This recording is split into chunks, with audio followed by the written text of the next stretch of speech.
네, 안녕하십니까. 오늘은 5월 6일 화요일입니다. 또 예. 7일. 예. 그냥 갑시다. 바쁘니까. 예. 또 쉬다 보니까 그 날짜 가는 줄을 모르겠습니다. 그럼 내일이 어버이날이네요. 그거 좀 3일 전달하시니까 좀 착각했습니다. 예. 5월 7일 화요일입니다. 휴일. 그죠? 3일 쉬고, 3일 쉬는 동안, 나름대로 어떤 다우 나스닥이 괜찮았죠. 그러다 보니까 우리도 자연스럽게, 그죠? 기대감, 그런 게 생기죠. 그런데 휴일, 그죠? 쉬는 동안 말씀드렸죠. 지금은, 어떤 그런 동조화, 그러니까 미국하고 동조화 이런 흐름이 아니다. 너무 다우 나스닥이 빠졌다고 공포도 가질 필요 없지만, 올랐다고, 그죠? 너무 기대감도 그거는 무리다. 지금은 그런 장이 아니다. 그죠? 그랬죠? 근데 오늘 어떤 장을 보면 코스피는 57 올랐어요. 많이 올랐죠. 그런데 코스닥은 5. 그러니까 뭐 조금 강보합 그 정도 수준이죠. 그냥 그렇게 재미없었어요. 특히 뭐 개인들이 많이 비중을 차지하고 있는 뭐 2차 전지 이런 건 그지 뭐 재미없었죠. 그러니까 장은 점점 변하고 있다는 거죠. 코스피도 보면 뭐 실제 어떤 안을 들이다 보면 그렇게 화려한 거 없어요. 결국은 외인 자금의 상당 부분은 한 8천억. 그러니까 외인이 오늘 코스피 한 1조 1천억 샀거든요. 많이 샀죠. 그런데 거기에 한 8천억 이상은 삼성전자에 집중된 거예요. 그러니까 어떤 뭐 별 볼 일 없다. 그냥 지수만 열심히 올렸다. 이래 볼 수 있어요. 외인들이 코스피는 한 1조 1천억, 그리고 코스닥은 한 1천억 정도 매수. 그 대신 선물을 많이 매수했어요. 2조 3천억.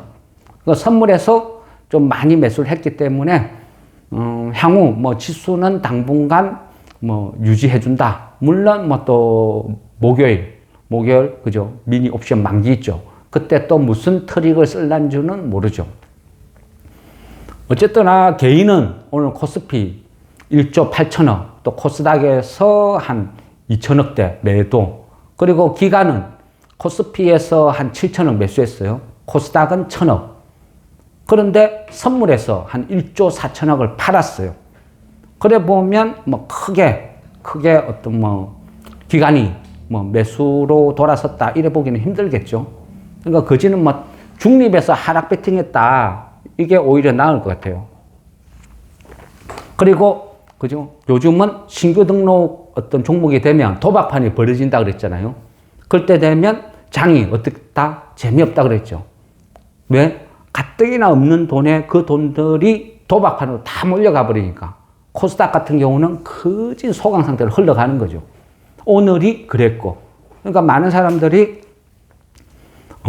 나스닥 많이 올랐다. 제가 어떤 기대감을 갖고 있었는데 막상 장이 펼쳐지니까 거래도 없고 소강이고 대부분 다 뭐가 이래? 재미없네? 이래 됐겠죠.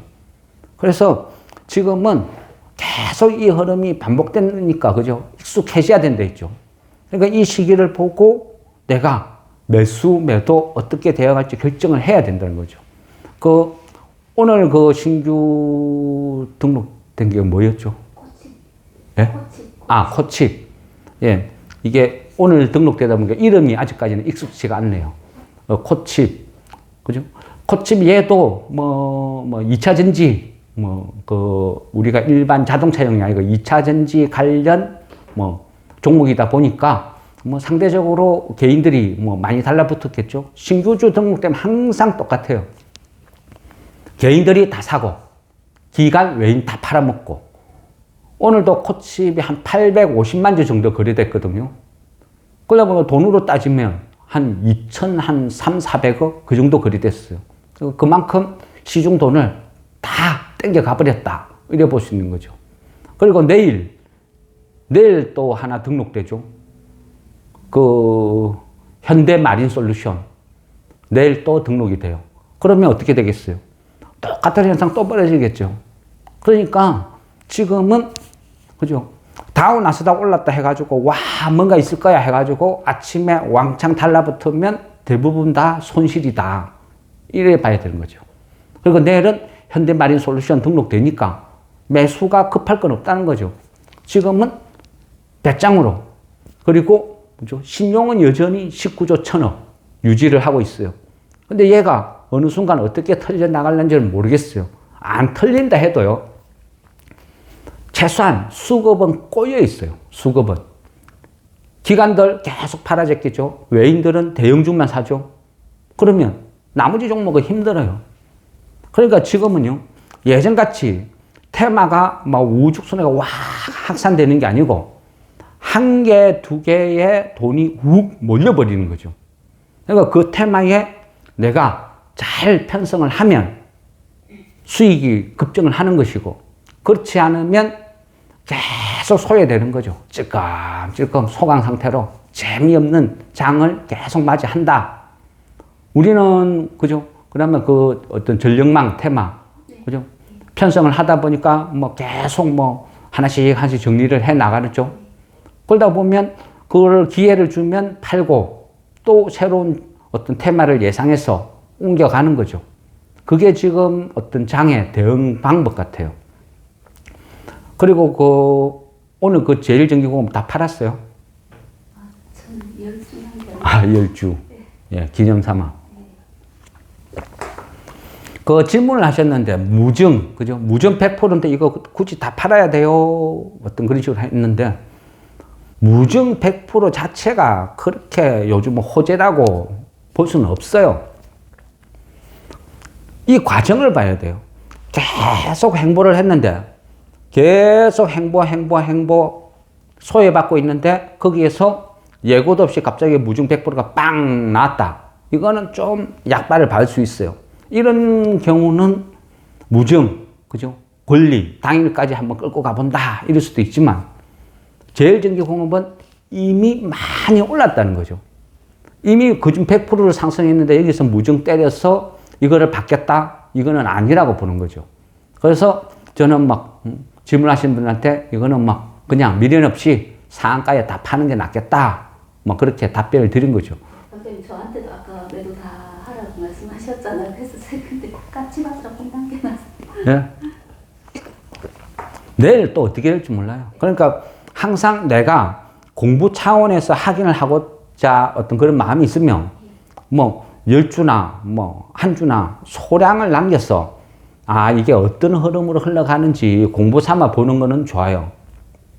그런데 거기에서 욕심을 내고 덤비들 사항은 아니라는 거죠. 제일전기공업 같은 경우는 그죠? 오랫동안 들고 있었잖아요. 회사는 굉장히 좋아요. 좋은데 뭐 상속 문제다 여러 가지가 복합적으로 물려 있었어요. 그런데 좋은 회사가 바닥에서 꼼짝도 안 하니까 그냥 에이 몰라 없는 셈 치지. 그리고 계속 방치를 해두니까 어쩌죠 하다 보니까 전력망 테마에 편성이 돼서 최근에 확 급등을 한 거죠. 거기다가 무상증자 오늘 빵 때려주니까 상한가까지 가고 그러면 뭐 거짓 나올 재료는 다 나왔다 이래 보는 거죠. 물론 어떻게 될지는 몰라요. 결과는. 그렇지만 나는 이 정도 만족할래. 뭐 그 정도 선에서 제가 판단해서 그냥 이거는 다 정리를 하자. 그래 말씀을 드린 거죠. 물론 결과는 아무도 모른다. 그리고 그 외에 그죠? 이 전력망 갖고 있는 종목들이 순환매를 돌면서 막 시세를 준다는 거죠. 근데 요즘은 그 유리기판에서 전력망 혼조를 보이다가 유리기판은 약간 조정세로 가고 전력망만 돌아가면서 계속 급등을 줘요. 근데 전력망 여기에 있는 종목들의 특징이 뭐냐? 대부분 다 소형주라는 거죠. 주식수가 작다. 소형주다. 그리고 오랫동안 개인들이 안 봤다. 그러니까 누군가의 어떤 매집 작품이 된다. 이래 볼 수도 있는 거예요. 그러니까 테마라는 건요. 지금 가장 하려 할 때 그때 미련 없이 버리는 거죠. 남들이 안 볼 때 좋은 주식은 그냥 찔끔찔끔 사서 그죠? 모두가 막 한호할 때 그냥 조금씩 분할 매도 쭉쭉쭉 해 나가는 거죠. 내가 제일 꼭대기에서 팔겠다. 뭐 이거는 불가능이죠. 그러니까 그렇게 생각할 필요도 없고요. 그냥 적당한 선에서 나는 이 정도에서 만족해 하면서 분할 매도 쭉쭉쭉 하는 게 훨씬 현명한 대처다. 뭐 저는 그렇게 생각합니다. 더구나 지금 장은요, 그 악재가 너무 많아요. 저 같은 경우는 실제, 그죠? 그 말씀을 드렸죠. 이스라엘, 라파 진입은 이거 위험 신호다. 이거 안 좋을 수도 있다. 그래 말씀드리는 게, 그 라파 그 지역은요, 그 어떤 팔레스타인 이쪽에서 가자 지구에서 계속 전쟁이 벌어지니까 피난 가서 제일 마지막 몰려있는 데가 라파 지역이거든요. 여기에 거진 좁은 지역이 한 140만 명 정도가 밀집대가 있어요. 근데 여기에서 전쟁이 벌어지고 폭격을 하면 엄청난 인명피해가 생기는 거죠. 그래 되면 또 이 중동 전쟁으로 확전으로 갈 수 있다는 거예요. 그게 무섭다는 거죠. 어쨌든 앞전에도 그저 설명드렸죠. 이란이 직접 개입은 하기는 힘들다. 그러다 보니까 지금 저기에서 고전하는 것은 하마스밖에 없어요. 하마스가 이스라엘한테는 상대가 안 되죠. 그러니까 일방적으로 그냥 당하는 거죠. 근데 그 속에서 이 민간인들 140만 명이 만일 피해를 본다 하면 이게 좀 시끄러워지지 않을까. 좀 확전 크게 가지 않을까. 라파 지역 자체가 저 이집트하고 국경 지역에 있거든요. 그러다 보면 또 새로운 어떤 중동 전쟁에 또 불씨가 되지 않을까. 그런 우려에서 저는 지금 계속 좀 주시를 하고 있는 편이죠. 근데 제가 더 이상 확전이 안 되고 적당한 선에서 끝냈으면 하는 어떤 그런 식으로 보고 있는데 계속 좀 불안 요소는 맞아요. 그리고 지금 그죠? 다우 나스닥도 그렇고 미국 시장에 반등을 하는 것은 결국 아무것도 없어요. 그냥 기대 심리죠. 기대 심리. 파월의 비둘기파. 파월이 어느 날 갑자기 둘기로 변했어요. 거기에 대한 어떤 호재. 그것밖에 없어요. 근데 이게 호재일까요? 파월이 왜 둘기로 변했죠? 결국은 경제 지표가 안 좋게 나오고 인플레이션은 여전하다. 그런데 해석의 차이라는 거죠. 월가도 그래요. 월가도. 항상 얘네들도 자기 좋은 쪽으로 해석을 해요. 장을 내려야 되겠다. 지수를 빼서 이득이 되겠다 싶으면 파월의 비둘기 싹 빼버리고 이스라엘의 라파 지역 공격, 공습 이쪽으로 확 부각시키면 지수가 내려앉겠죠. 근데 이번에 올릴 때는 이스라엘 라파 지역을 싹 빼먹어버리고 실제 공격했잖아요. 공격을 했는데도 진압 작전을 들어갔는데도 싹 빼버리고 파월의 비둘기 요것만 부각시키는 거죠. 그래서 장 자체가 그죠? 우리나라 장도 그렇고 미국 장도 그렇고 주식시장이라는 데가 그래요. 팩트 100% 팩트에서 움직이는 장은 아니다. 이래 봐야 되는 거죠. 그리고 우리나라 같은 경우는 여전히 그죠? 부동산 PF 이 문제는 잠재적인 폭탄이 되는 거죠. 그리고 카드나 이런 쪽도 어떤 자영업자들 이 연체율이 급증을 하고 있어요. 이 고금리가 오래 지속되니까 결국은 감당을 못 하는 거죠. 그러니까 이 부분이 무섭다. 어쨌든 잠재적인 어떤 악재는 계속 안고 가는 거죠. 설사 미국이 바로 금리 인하를 단행을 한다 해가지고 우리나라가 바로 따라서 금리 인하를 할 수는 없는 처지죠. 지금도 5.5 대 3.5 2포인트가 차이가 나는데 여기에서 미국이 내렸대서 우리가 바로 쫓아가서 내릴 수 있느냐? 그건 아니라는 거죠. 일정 갭이 줄어들 때까지는 우리는 보고만 있어야 된다. 그러니까 우리나라는 자영업자들은 많은 기업들은 어렵고 힘들다. 진행형이다. 이래 봐야죠. 웬만한 기업들이 열심히 일해가지고, 그죠? 고물가에, 고에너지에, 고금리에 감당 못해요. 그러니까 지금부터는요, 부실주들, 이런 거 보면 안 된다 그랬죠. 이런 회사들, 돈 벌어가지고 이자 감당도 못하는 이런 회사들, 이런 거 보면 안 된다는 거죠. 언제 무슨 일이 생길지 몰라요. 그만큼 지금 위험하다. 그러니까 현금 비중 높은 회사들, 이런 회사들, 그죠? 실적 좋은 회사들, 바닥에 있는 종목도 많아요. 단지 뭐다? 테마가 안 되니까 지겨운 거예요. 지겨우니까 사람들이 막 조금 팔아치우는 거거든요. 그런 것들 그냥 야금야금 사모으는 거죠. 사모으다 보면요. 결국은 또 올라요. 왜? 모든 회사는 그렇더라고요. 가치만큼 결국은 올라가요. 거래 없이 줄줄줄 빠진 거는요. 거래 없이 또 올라가요. 또 누군가의 타겟이 돼요. 좋은 회사가 거래 없이 줄줄줄 빠져서 바닥에서 막 헤매고 있으면요.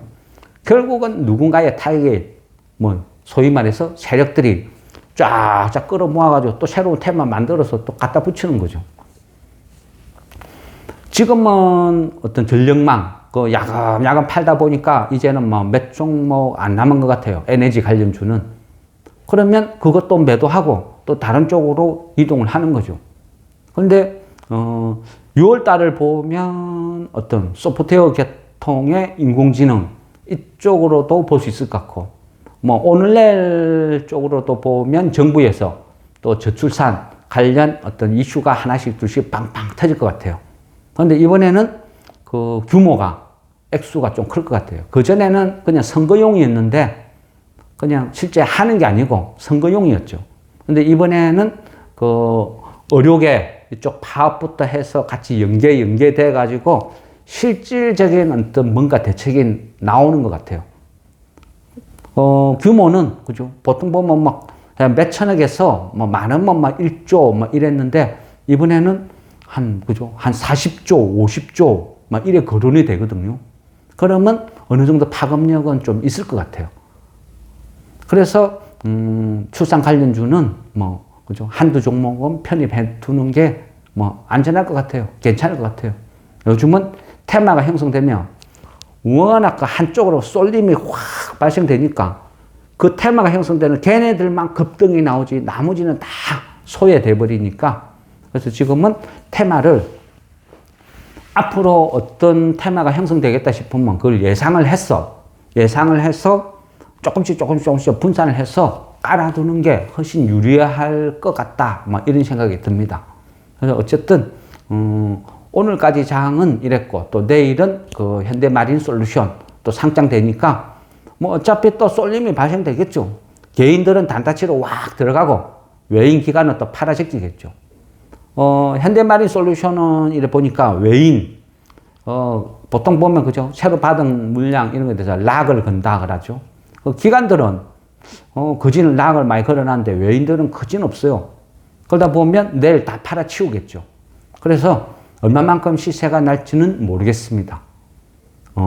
덩치도 3조대에서 노는 애니까. 어쨌거나 개인들은 또 단타치로 갈 거예요. 그러면 내일 같은 장, 그죠? 또 내가 원하는 종목, 저가 매수 기회로 삼는 거죠. 그래서 남들이 그냥 단타치로 간다고 버려둔 거 그냥 찔끔 사모으는 거예요. 지금은 절대 한 방이 아닙니다. 매수도 조금씩 내가 100주를 산다 하면 장중에 계속 눈치 보면서 12씩 사모으는 게 훨씬 평단 관리하기 좋은, 그러니까 이삭죽기하기 좋은 그런 장이다. 저는 그렇게 생각해요. 그래서 내일은 또 현대마린솔루션 어떻게 흘러가나 보면서 저가 매수 기회를 또 한번 노려본다. 이런 관점으로 보면서 또 오늘의 시황은 마무리하겠습니다. 수고했습니다.